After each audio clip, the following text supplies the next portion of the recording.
Hey, welcome to the studio of Creating Arts. Forgive me if I'm a little raspy or choke a little bit. I've been working on a collaborative project with an interior designer that has required me to do some spray painting. So I've been spray painting outside for a good portion of the afternoon trying to get this done. I'm hearing it come up right now, and I'm like, oh God, I'm going to die early because of this. And I have spray paint on my hands. Hopefully, I didn't get too much on my car. I tried to avoid the overspray. But today I wanted to come on and talk about artists supporting other artists and how other artists are not your competition.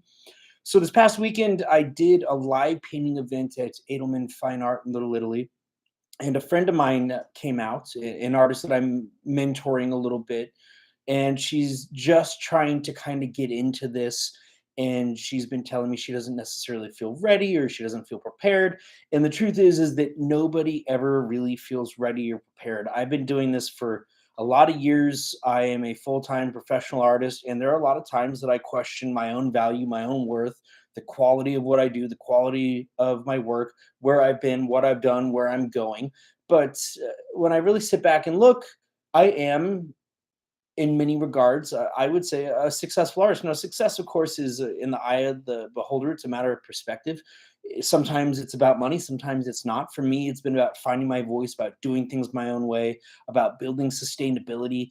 And over the years, my idea of what a successful artist is has really changed a lot. And I know that in my younger years, there's a lot of ego involved. And I'm glad that life humbled me and kind of knocked me back down because I don't think that I was prepared or really deserved to have the success that I did earlier on.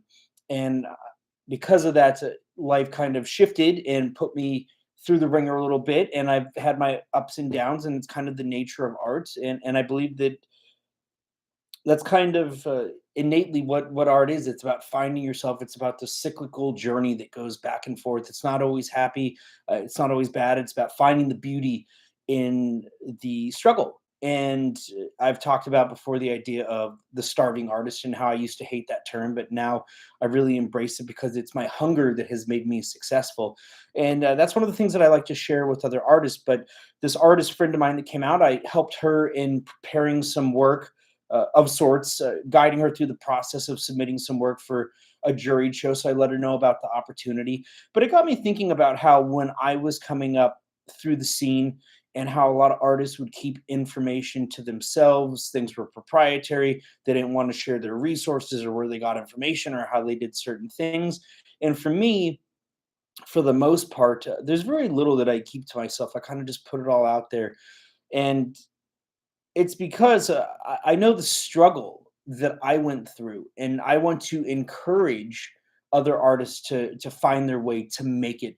And the way that I see it is that there's plenty of room at the table for others to eat too. Other artists are not my competition. Even if other artists start to emulate or copy my style or do things that I'm doing, nobody could ever take my soul or my energy or my stories, and that's what makes me authentically me. So I'm never really worried about things of that nature or somebody else's success or whatnot. I want to see other artists be successful. I'm not rooting for anybody's downfall. I want to see other people make it. I want to see people that didn't think that they could do it come up and find that all these things are absolutely possible. And it's true, it is absolutely possible. But sometimes you just got to make the leap, take the jump. You got to cut off the tether of your backup plan, your security plan, the thing that you think of. Oh, I'm just going to hold on to this for a little while. No, no, no. Sometimes you just got to dive in head first because that's what makes it work. Is that little bit of extra when you don't have a backup plan because you have to make it forward. That's what makes it work. I had to order some canvases for my show recently, and it required me to cut my budget from other things, including my groceries and my food, and it meant eating a little bit less. And that's my journey, but I'm hungry, I'm passionate about what I do, and so I try to share that with other people. But I was so excited to see this young artist submit her work to a show for the first time. And as it came close to the deadline for submitting the work, she told me, she said, I don't know if I want to do this. I don't know if I'm ready. And I told her, I said, no, we're never really ready. You just got to take a chance. And the worst case scenario is that your work doesn't get accepted. But guess what? That's a positive too, because guess what? You get to get your first no. And for me, oftentimes I get about 20 no's, 30 no's, 40 no's for every yes that I get. So sometimes it's just a matter of callousing yourself and learning to embrace the no's to work through those so that you can get closer to the yes. And I think that having somebody that's a little more experienced, not better, but just more experienced, somebody that's been through it, that can be tremendously helpful. And so that's one of the things I wanted to share today. And so she submitted her work. I'm so proud of her. And I already submitted and sent her some other opportunities and sent some other opportunities just now that came across my eyes to a couple different artists that I know that are trying to work their way up. And one of them I ran into at the gym today, somebody that I've known for a long, long time that's gotten into art. And we were talking at the gym while we were working out. He was asking me a bunch of questions, and I was happy to share. And we were even talking about how so many people are not inclined to share their information or to provide the guidance. And what things that I do is I just share the information for free. Now, is that smart of me? I don't know. Maybe I should be doing it in a class or something like that. But I know that not everybody has the resources, and I want to make this stuff accessible to everybody because I know what it's like to be on the bottom and to not have the resources to do those things. And I want it to be available to everybody. And that's why I do what I do. But if you like my guidance and things that I share, or you find it helpful, or that it's something that you would have had to pay many thousands of dollars to get in a classroom at a university or something like that, then please feel free to go to CariniArts.com, drop some burrito money in a donation, or purchase something off my shop. And so I always tell people, you're more than welcome to support me, and I am happy to reciprocally support you. I believe that life is about balanced reciprocity and taking care of each other. And I think that if we all focused on kind of raising each other up as opposed to trying to tear other people down, that maybe we can move in a positive direction, because it doesn't have to be competitive, even though so many people see that. There's so many people that I find, even on my own journey, there are people that follow me that root for my downfall, that want to see me fail or fall because of what I've done, or just because whatever reason, just because some people exist purely to have animosity because of their background, because of their experiences, and they don't know how to deal with or cultivate self love and self awareness.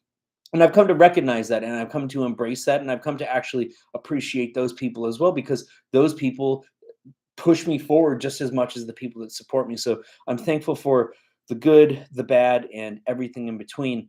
But again, I'm always trying to share the opportunities, share the advice. So that's why I do these videos, these little tutorials, is to try to guide other artists on their journey. Not to be like me, not to do what I say, but just to help you find your own voice and let you know, hey, even I struggle and hit some stumbling blocks, but it's about working through it. And as artists, we were able to find creative solutions. So we are the people that can make a difference, that can do things that other people can't. So you really are in the catbird seat. You really do have the resources available to you, even if it doesn't seem like it. Sometimes you just got to work with what you have, or create something, create an opportunity. So again, stop sitting back and waiting for motivation or inspiration. Sometimes you got to create it for yourself, and stop waiting to be ready, because again, we're never really ready for anything. Sometimes you just got to take that chance. So if you have not submitted your work to any shows yet, and it's something that you want to do in the future, maybe now is the time. Maybe this is your sign from the universe that you should submit your work to something, that you should take a chance, and you should put yourself out there. Because even if you get a no can be a beautiful thing. Not every opportunity is meant for you, but that no will help callous your mind so that you are better equipped to deal with getting those no's as you move forward. So no is not always a bad thing, and it's not a reflection of the quality of your work. And I was telling my friend that submitted her work for the first time to the show, you know what? You could get all four of your pieces accepted, and maybe all four of mine get rejected. And it doesn't necessarily mean that my work isn't of value.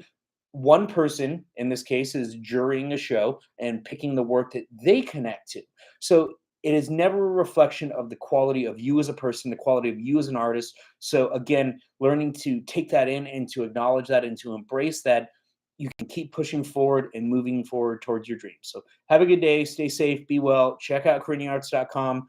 Feel free to leave some comments, start a little thread here. Feel free to share my videos. It would really help me if you share my work, tell people about me, and let me know the other topics that you want to talk about, and we'll get to those in some of my future art talks. So have a good day, and I will see you later, because I'm going to get out there and huff some more paint. So oh, geez, I'm so tired of the spray paint. I'm probably not going to be able to breathe real well tonight.